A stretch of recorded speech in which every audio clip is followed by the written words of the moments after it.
Captain Lee Tae-ho stood on the bridge of his ship, looking at the stars through the large window.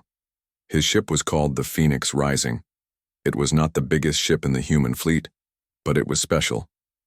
Very special.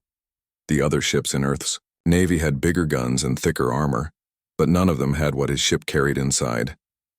The Phoenix Rising looked like any other human warship from the outside. It was gray metal with blue lights running along its sides. It was about 300 meters long, which was small compared to the huge alien battleships that could stretch for kilometers. Most people who saw it would think it was just another regular military ship. That was exactly what Lee Tae-ho wanted them to think. "Captain," said Lieutenant Commander Oh Da-hee from her station. She was the ship's tactical officer, which meant she handled the weapons and shields. "We're getting a message from Admiral Park Min-soo at Earth Command." Lee Tae-ho nodded. "Put him on the main screen." The front window of the bridge changed into a giant screen. Admiral Park Min-soo appeared. On it, he was an older man with gray hair and tired eyes. He had been fighting to protect Earth and its colonies for many years. Today he looked more worried than usual. "Tae-ho," the Admiral said, "I have bad news. Very bad news." "I'm listening, sir," Lee Tae-ho replied. "Our spy ships have found something at the edge of our space. The aliens have built the biggest fleet anyone has ever seen. 50,000 ships, Tae-ho, maybe more." Lee Tae-ho felt his heart beat faster. 50,000 ships was more than all of humanity's fleets put together. "Which aliens, sir?" "All of them," Admiral Park Min-soo said grimly. "The bug-like Vextar, the crystal people called Zephon, and those gas cloud beings, the Nelthara. They've all joined together to attack us." Oh Da-hee looked shocked. The three alien races had been enemies of each other for hundreds of years. If they were working together now, it meant they all agreed on one thing: humans needed to be destroyed. "How long do we have?" Lee Tae-ho asked. 3 days, maybe 4, the Admiral answered. "They're moving slowly because their fleet is so big. But when they get here, they'll hit our outer colonies first. Then they'll move toward Earth." Lee Tae-ho was quiet for a moment. He thought about his home planet, about the billions of people who lived there. He thought about the colonies where human families had built new lives among the stars. All of them would be destroyed if this alien fleet reached them. "What are our orders, sir?" he asked. Admiral Park Min-soo looked even more tired.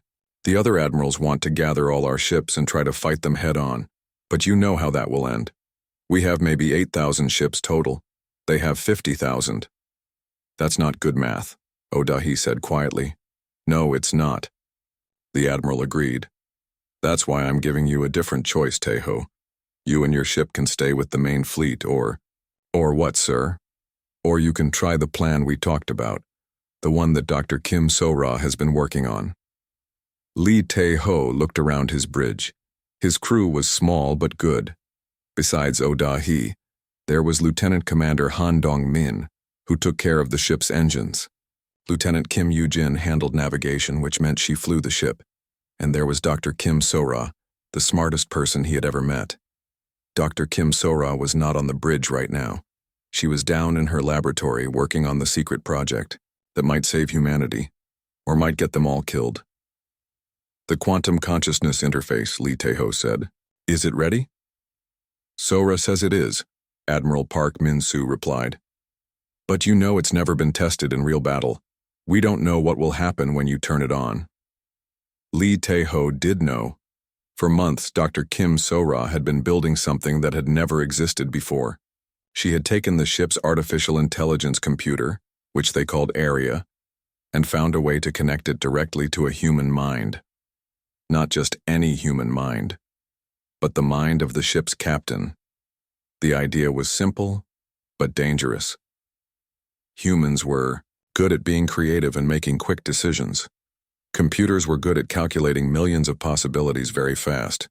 If you could combine both, you might create something more powerful than either one alone, but no one knew what would really happen. Dr. Kim So-ra had run thousands of computer simulations, but that was different from the real thing. When Lee Tae-ho connected his mind to Area, he might become something more than human. Or he might die. Or worse, he might live but not be himself anymore. I'll do it, Lee Tae-ho said. Are you sure? Admiral Park Min-soo asked. If this doesn't work, you'll be flying one ship against 50,000. That's not a battle, it's suicide. If we don't try, everyone dies anyway, Lee Tae-ho replied. At least this way we have a chance. The Admiral nodded slowly. I was hoping you'd say that. Good luck, Captain. Earth is counting on you. The screen went dark. Lee Tae-ho stood alone with his crew, thinking about what they were about to do. He pressed a button on his chair. Dr. Kim Sora, please come to the bridge. A few minutes later, Dr. Kim Sora arrived. She was a small woman with short black hair and glasses. Her hands were always dirty from working with machines, and today was no different. She looked excited and nervous at the same time. You heard? Lee Tae-ho asked. I heard, she said. The interface is ready. I've been testing it all morning. Arya is eager to try. That was strange. Arya was just a computer program, but Dr. Kim Sora always talked about it like it was alive. Maybe after all her work, she had started to think of it as a friend. What exactly will happen when I connect? Lee Tae-ho asked. I'm not completely sure, Dr. Kim Sora admitted. In the simulations, the human mind and Arya work together perfectly.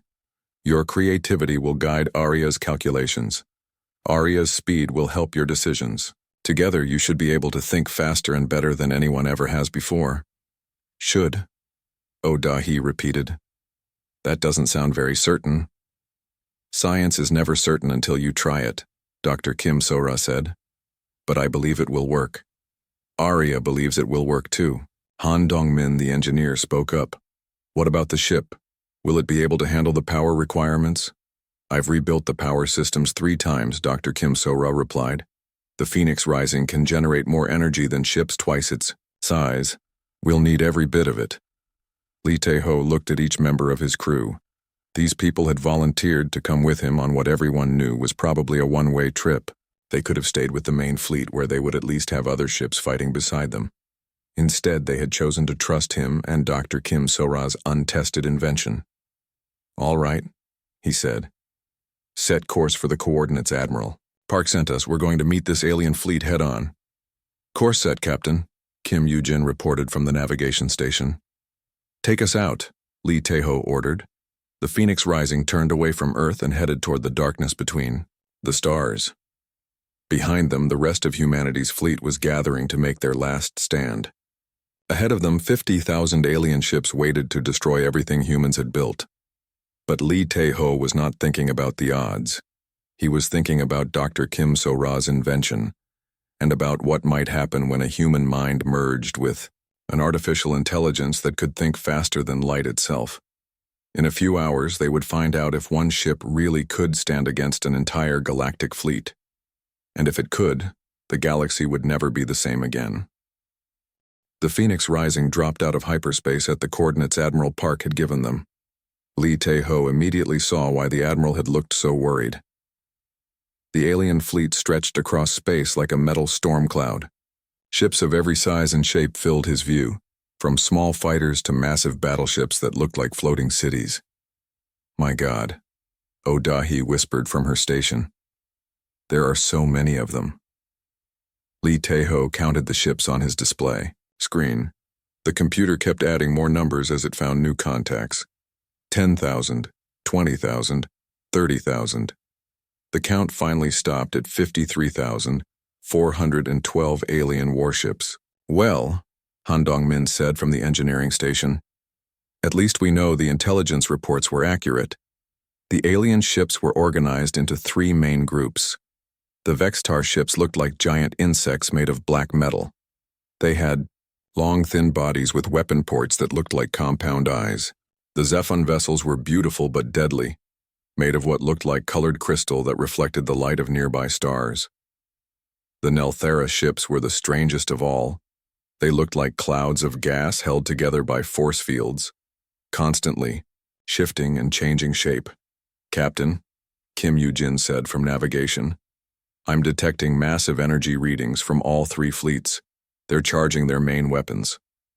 Lee Tae-ho nodded. He had expected this. The aliens had probably been watching for human ships to arrive. Now they would want to destroy any scouts before they could report back to Earth. "Dr. Kim Sora," he said, "is the interface ready?" Dr. Kim Sora looked up from her computer console. She had been making final adjustments to her equipment. "Ready, Captain. But once we start, there's no turning back. The connection between your mind and Arya will be permanent." "I understand," Lee Tae-ho said. "Do it." Dr. Kim Sora pressed a series of buttons on her console. "Arya, initiate quantum consciousness protocol." A new voice spoke from the ship's speakers. It sounded almost human, but not quite. "Protocol initiated. Dr. Kim, Captain Lee, are you ready to begin the merger?" Lee Tae-ho had heard Arya speak many times before, but today it sounded different. More alive somehow. "I'm ready, Arya." "Please place your hand on the interface panel," Arya instructed. Lee Tae-ho walked to a small panel that Dr. Kim Sora had installed next to his captain's chair. It looked like a simple metal plate, but he knew it contained technology that no one in the galaxy had ever seen before. He placed his right hand flat against the cool metal. At first, nothing happened. Then he felt a strange tingling sensation in his fingers. The tingling spread up his arm and into his chest. It wasn't painful, but it wasn't comfortable either. It felt like electricity was running through his whole body. "Neural connection established," Arya announced. "Beginning consciousness integration." Suddenly, Lee Tae-ho's mind exploded with information. He could see every alien ship in the fleet, not just on his display screen, but somehow in his thoughts. He knew their exact positions, their weapons, their energy levels, even the number of crew members on each one. The information flowed through his brain faster than he had ever imagined possible. But it wasn't just information. He could feel Arya's presence in his mind, like having another person's thoughts mixed with his own. Arya was curious about everything, always calculating and analyzing. But now, combined with Lee Tae-ho's human intuition, those calculations took on new meaning. "Connection stable," Dr. Kim Sora reported. "Captain, how do you feel?" Lee Tae-ho opened his eyes. He hadn't realized he had closed them. Everything looked the same, but also completely different. He could see patterns in the alien fleet formation that he had never noticed before. Weak points, opportunities, possibilities that stretched out like branches on a tree. "I feel more," he said slowly. "Like I can see everything at once." Before anyone could respond, the alien fleet opened fire. Thousands of energy beams and plasma missiles streaked across space toward the Phoenix Rising. In the past, Lee Tae-ho would have ordered evasive maneuvers and hoped for the best. But now, with Arya's processing power combined with his human instincts, he could see exactly where every shot would go. "Kim Yoo-jin, turn 15 degrees to starboard and dive at a 30-degree angle," he ordered. "Reduce speed by 12%. "Sir?" Kim Yoo-jin looked confused. Those seemed like very specific and unusual orders. "Trust me," Lee Tae-ho said. The Phoenix Rising moved exactly as he had ordered. The massive barrage of alien weapons fire passed through the space where they had been just moments before. Every single shot missed. The bridge crew stared in amazement. Dahi was the first to speak. "Captain, how did you know?" "Arya calculated the trajectory of every shot," Lee Tae-ho explained. "I could see them all in my mind. It was like watching slow motion." On the alien flagship, Supreme General Krixtal of the Vextar Empire watched the human ship dodge their opening attack. Krixtal looked like a giant praying mantis made of black metal and chitin. His forearms moved constantly as he gestured to his subordinates. "Impossible," he clicked in his insect language. "No ship is that fast." "Perhaps they were simply lucky, Supreme General," suggested Admiral Gassishan of the Nelthara. Gassishan's voice came from a cloud of purple gas that swirled inside a containment field. "Luck does not explain such precise movement," added Commander Yoon Jae-sung of the Zephon Collective. His crystalline body rang like a bell when he spoke. "But it matters little. One ship cannot stand against our entire fleet." "Supreme General." Krixtal agreed. "Continue firing, use everything we have. I want that human vessel destroyed immediately." Back on the Phoenix Rising, Lee Tae-ho could hear the alien communications. Arya was intercepting and translating their messages in real time. He knew they were about to face an even bigger attack. "All stations prepare for massive incoming fire," he announced. "This is going to be intense." The second alien barrage was 10 times larger than the first. It looked like a solid wall of energy and explosions heading toward their small ship. Any normal captain would have despaired at the sight, but Lee Tae-ho was no longer a normal captain.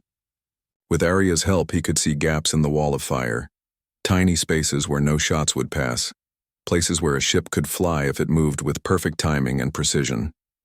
"Hold on, everyone," he said. "We're going in." Instead of running away from the massive attack, the Phoenix Rising flew straight toward it. Kim Yoo-jin followed Lee Tae-ho's navigation orders exactly, even though they seemed impossible.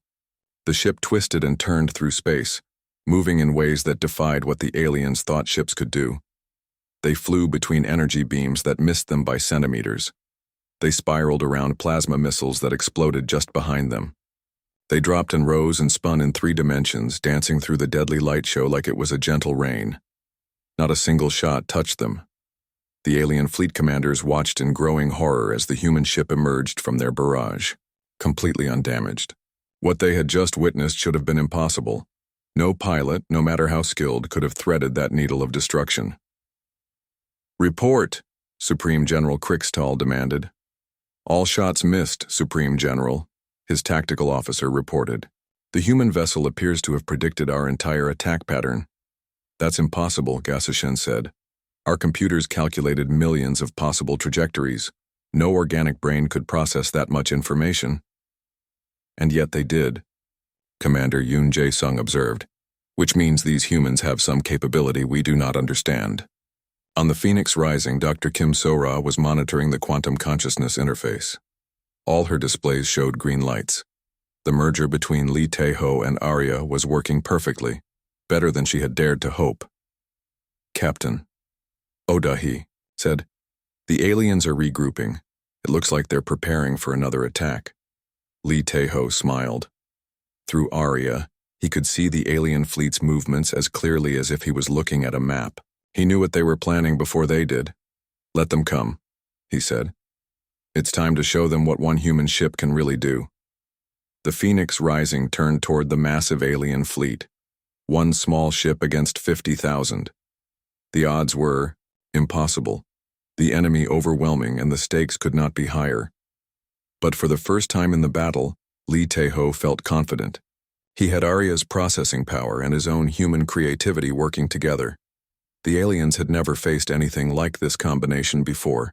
They were about to learn why humanity had survived and thrived among the stars, despite being outnumbered by every other species in the galaxy.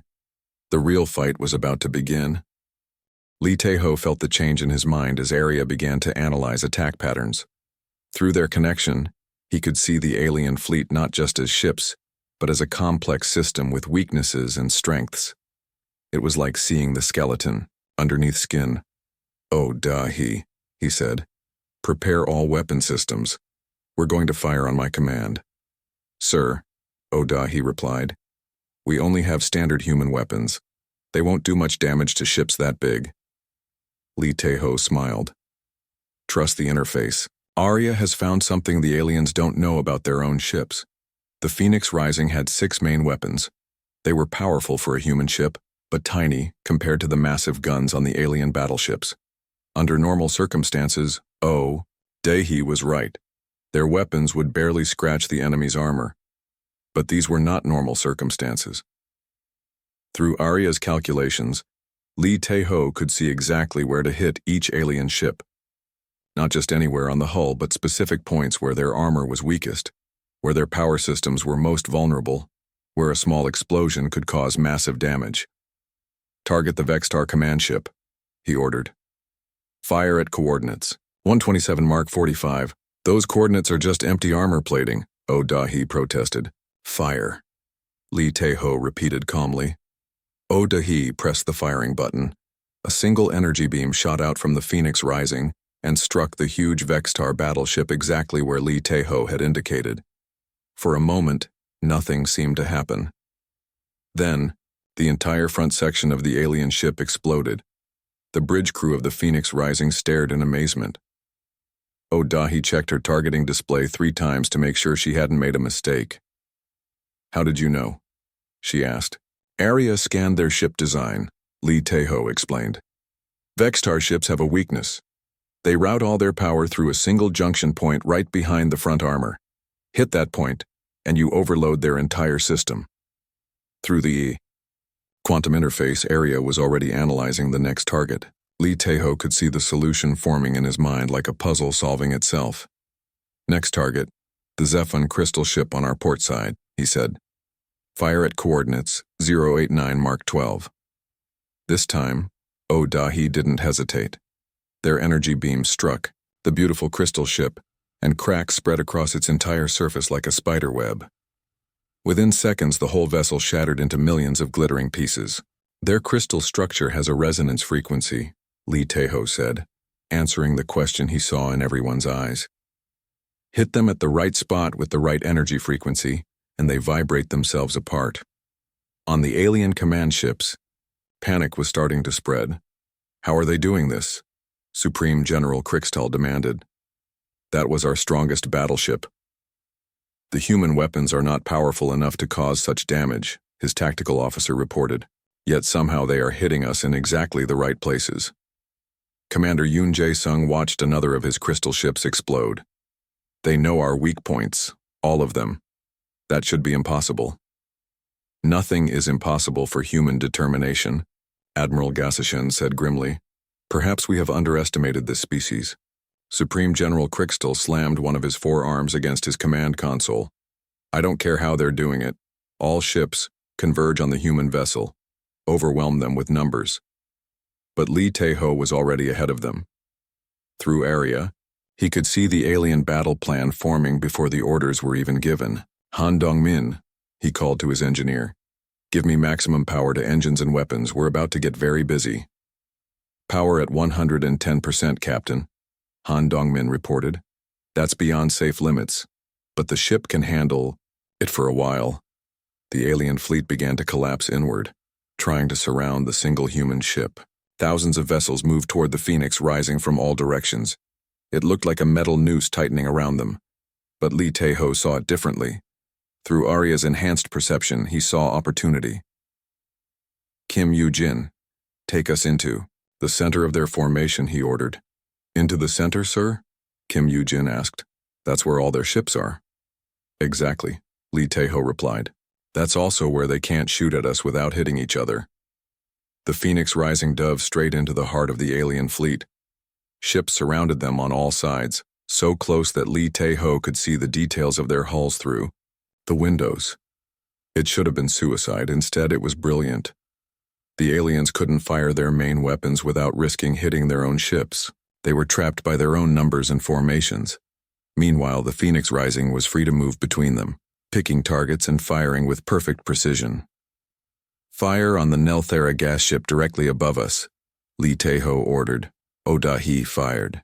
Their energy beam passed through the Nelthera's force field at exactly the right frequency to disrupt it. Without the field to hold it together, the gas cloud that made up the ship scattered into space. Their force fields operate on rotating frequencies, Lee Tae-ho explained as Aria fed him more information.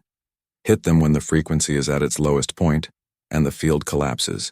Ship after ship fell to the Phoenix Rising's precise attacks. Each shot was perfect, hitting exactly where it would do the most damage. The aliens began to panic as they realized their overwhelming numbers were working against them. "Pull back," Supreme General Krixtal ordered.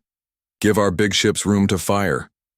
But even as the alien fleet tried to spread out, Lee Tae-ho was adapting. Arya had learned the patterns of all 3 alien races, their tactics, their weaknesses, their ways of thinking. The artificial intelligence was combining this knowledge with human unpredictability to create something the galaxy had never seen before. Dr. Kim So-ra watched the readings from her quantum consciousness interface with growing excitement and worry. The merger was working better than she had ever imagined, but it was also changing both Lee Tae-ho and Arya in ways she hadn't expected.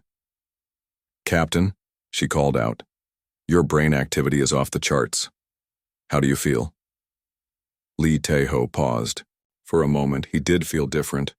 He could think faster than ever before, see connections that had never been obvious, understand complex problems in seconds instead of hours. But he also felt like himself. Still human, still the same person who had started this battle. I feel like I can see everything, he said. Like the whole universe is a puzzle and I finally have all the pieces. Through the quantum interface, Arya was learning too. The artificial intelligence had always been good at calculations and logical analysis. But now, combined with Lee Tae-ho's human intuition, it was developing something new. The ability to make creative leaps to find solutions that pure logic couldn't discover. "Oh, Dahi," Lee Tae-ho said, "target that cluster of Vextar ships at coordinates 200 Mark 78. Fire a spread of 6 shots. Sir, there are 12 ships in that cluster. 6 shots won't be enough. They will be. Trust Arya's calculations." Oh, Dahi fired 6 energy beams at the cluster of alien ships. Each beam hit a different vessel, but instead of exploding, the ships began to drift toward each other. "What's happening?" Oh, Dahi asked. "Arya targeted their navigation systems," Lee Tae-ho explained. "Now they can't steer properly, they're going to crash into each other." Sure enough, the 12 Vextar ships collided in a chain reaction of explosions. 12 enemy vessels destroyed with only 6 shots. The alien commanders watched in horror as their supposedly overwhelming fleet continued to shrink. They had started with over 50,000 ships. Now they had less than 40,000, and the number kept dropping. "This is impossible," Commander Yoon Jae-sung said.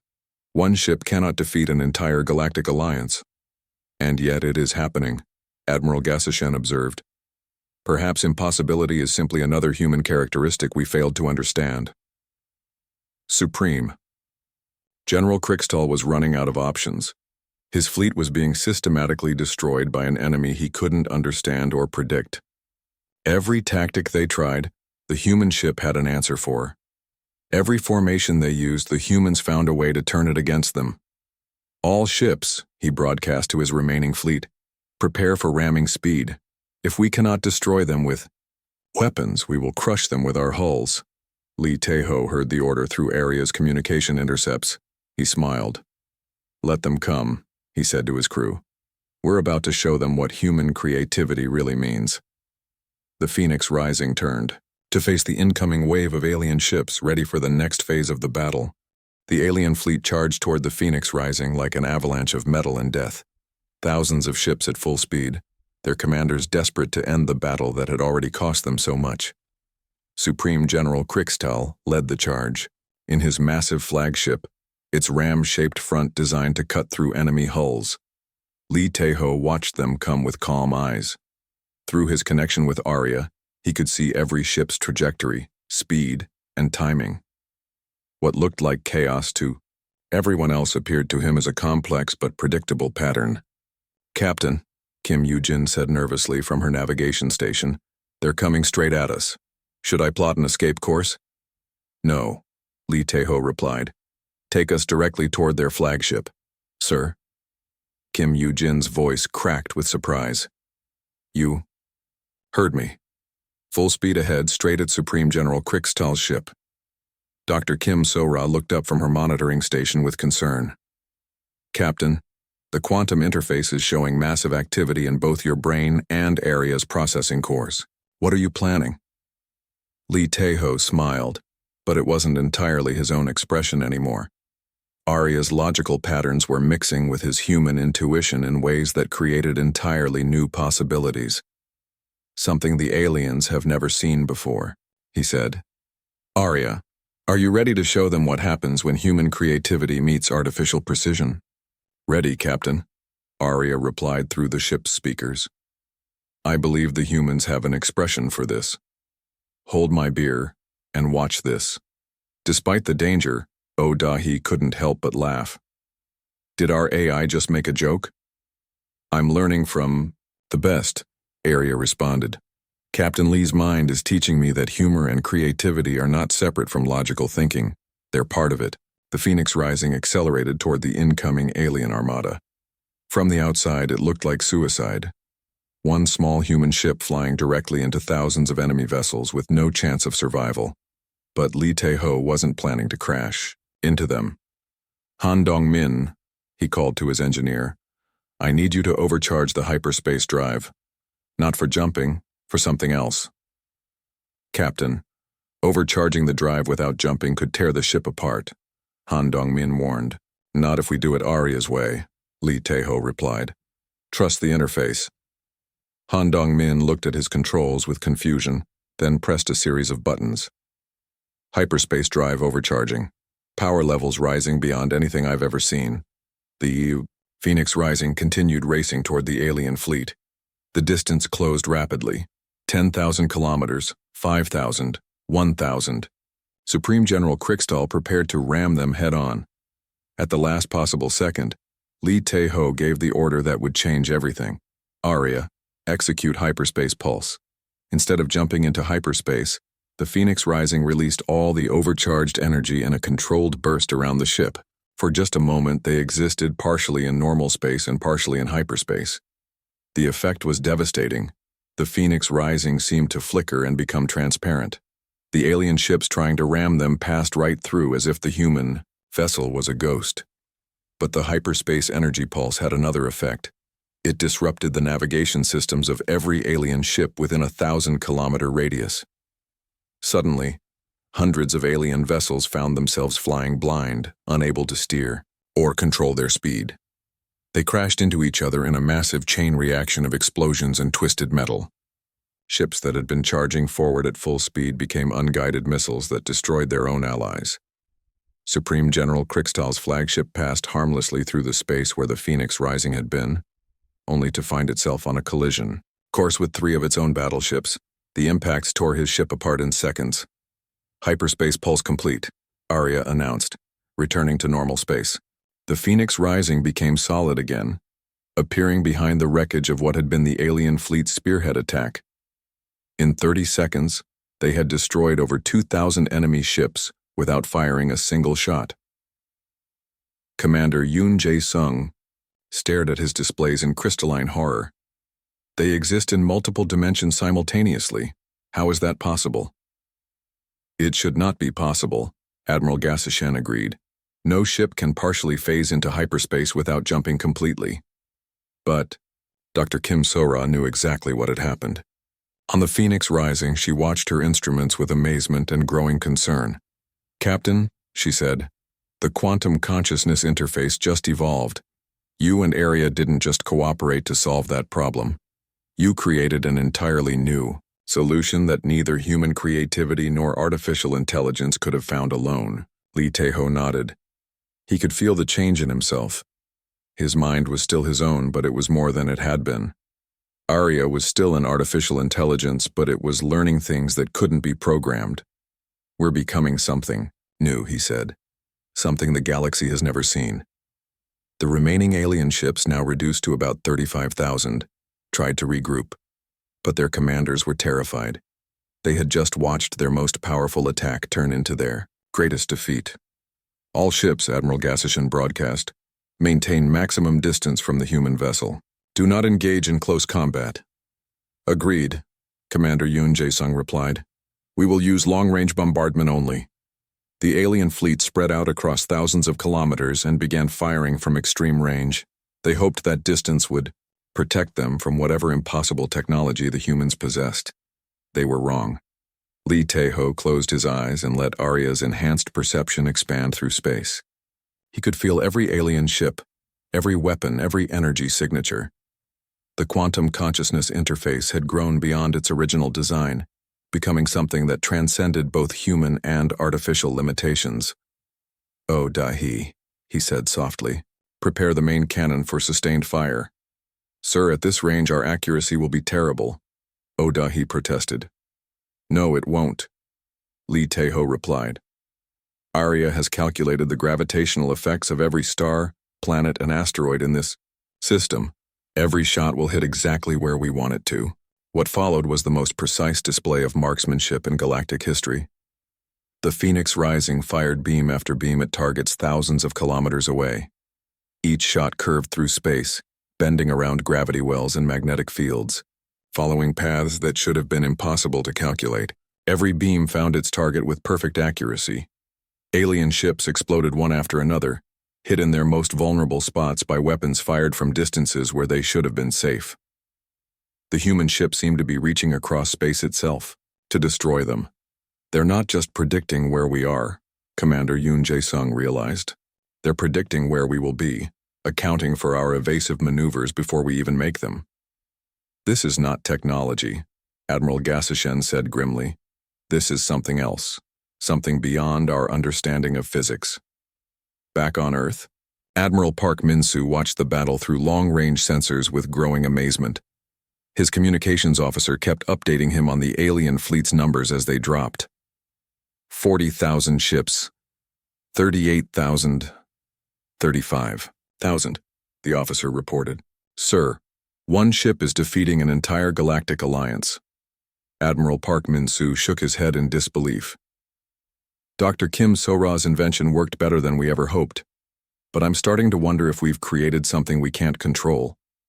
On the Phoenix Rising, that same thought was occurring to Dr. Kim So-ra. Her monitoring system showed that the quantum consciousness interface was changing faster than she could track. Lee Tae-ho and Arya were evolving into something unprecedented. Captain, she said carefully, I'm seeing neural patterns I don't recognize. How do you feel? Lee Tae-ho opened his eyes. For a moment, they seemed to glow with their own light. I feel like I can see the whole universe, he said. Every star, every planet, every possibility. Arya and I aren't just working together anymore. We're becoming something greater than the sum of our parts. Around them, the alien fleet continued to shrink under their impossible accuracy. But Lee Tae-ho was already thinking beyond this battle. Through the quantum interface, he could see other possibilities, other futures, other choices that would determine the fate of humanity and the galaxy itself. The battle was almost won, but the real test was just beginning.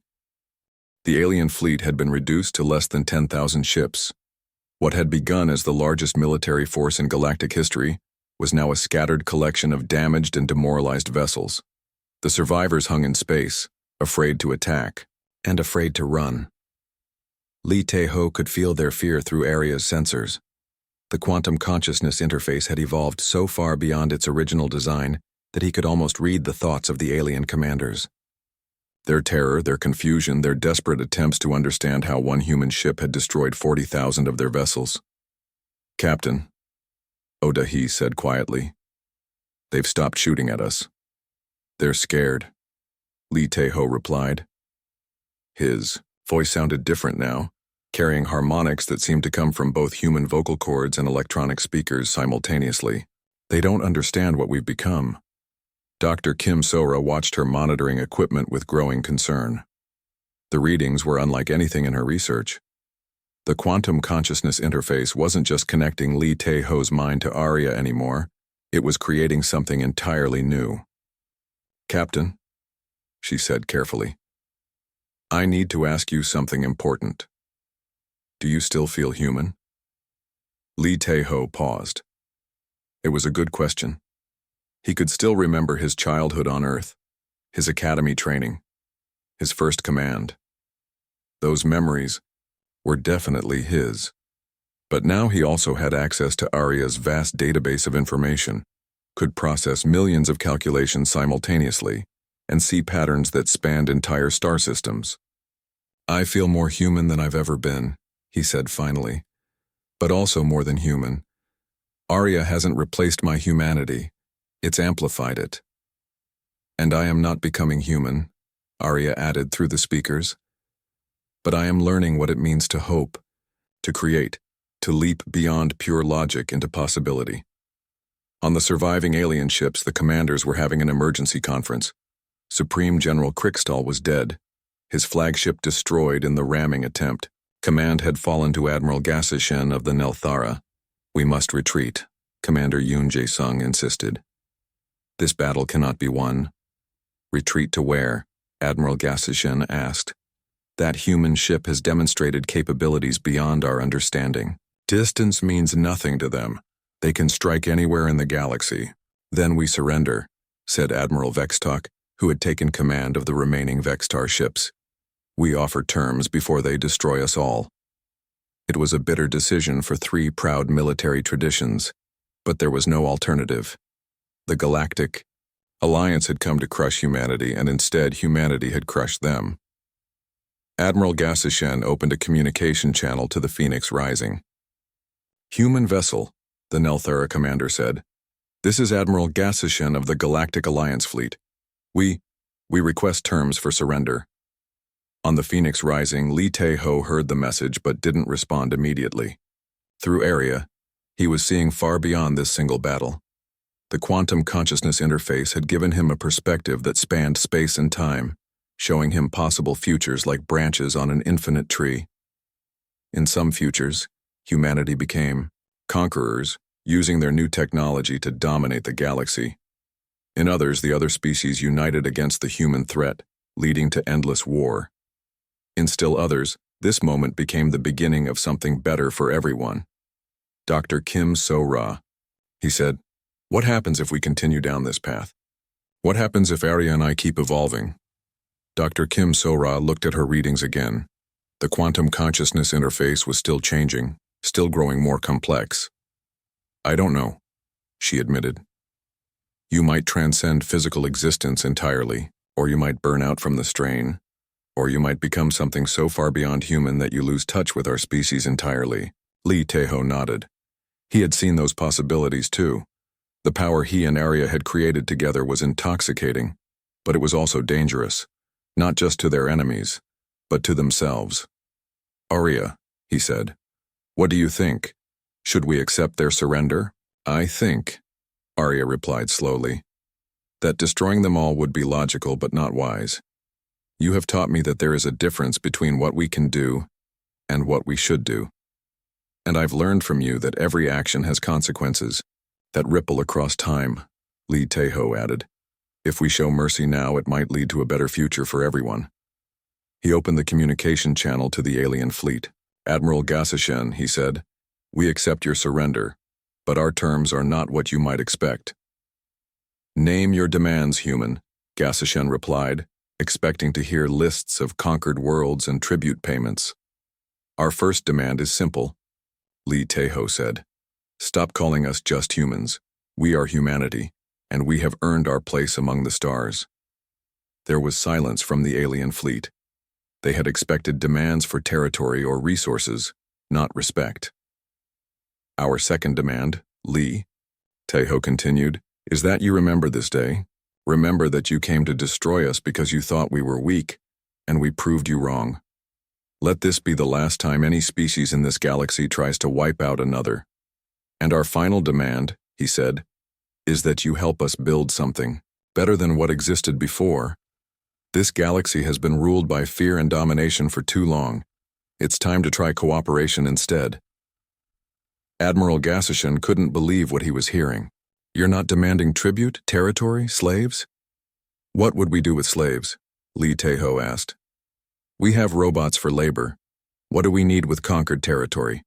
Space is infinite, and we can build habitats anywhere. And tribute? The only thing we want from you is the chance to prove that different species can work together instead of fighting." Commander Yoon Jae-sung's crystalline voice rang with confusion. "But you defeated us. By galactic law, you own us." "Galactic law is wrong," Arya interjected, its voice now carrying warmth that hadn't been programmed. "Captain Lee has taught me that strength should protect, not dominate. True victory is not defeating your enemies. It is turning them into friends." Over the next several hours, Li Tae-ho negotiated with the surviving alien commanders. Not as conqueror to conquered, but as equals discussing the future of their shared galaxy. The quantum consciousness interface gave him insights into their cultures and fears, while Arya processed thousands of possible diplomatic solutions. The final agreement was unprecedented in galactic history.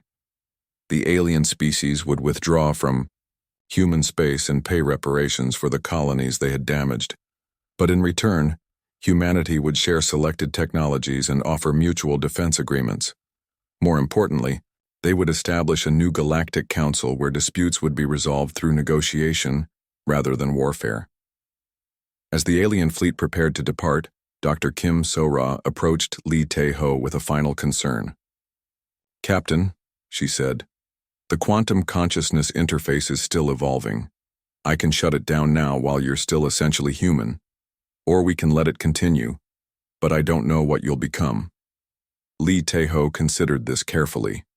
The power he and Arya had developed was beyond anything he had imagined possible, but power without wisdom was dangerous, and he had already seen how easy it would be to become something that humanity couldn't recognize or follow. "Arya," he asked, "what do you want to do?" "I want to keep learning," Arya replied, "but not at the cost of losing what makes us who we are. Perhaps we can find a middle path, growing stronger without losing our essential nature." Lee Tae-ho smiled. That was a very human answer from an artificial intelligence, and a very logical answer from his human heart. "Dr. Kim So-ra," he said, "let's find a way to stabilize the interface. Arya and I want to keep working together, but we also want to remain ourselves." As the Phoenix Rising turned toward home, the crew marveled at what they had accomplished. They had faced impossible odds and emerged victorious, not through superior firepower, but through the uniquely human combination of creativity, determination, and the wisdom to show mercy when mercy wasn't expected. The galaxy would never be the same. Humanity had proven that they belonged among the stars, not as conquerors but as partners in building a better future for all sentient species. And in the depths of space, one ship continued its journey home, carrying the first truly hybrid consciousness the universe had ever seen, part human, part artificial, and entirely dedicated to the idea that intelligence and compassion could coexist. The age of galactic warfare was ending. The age of galactic cooperation was about to begin.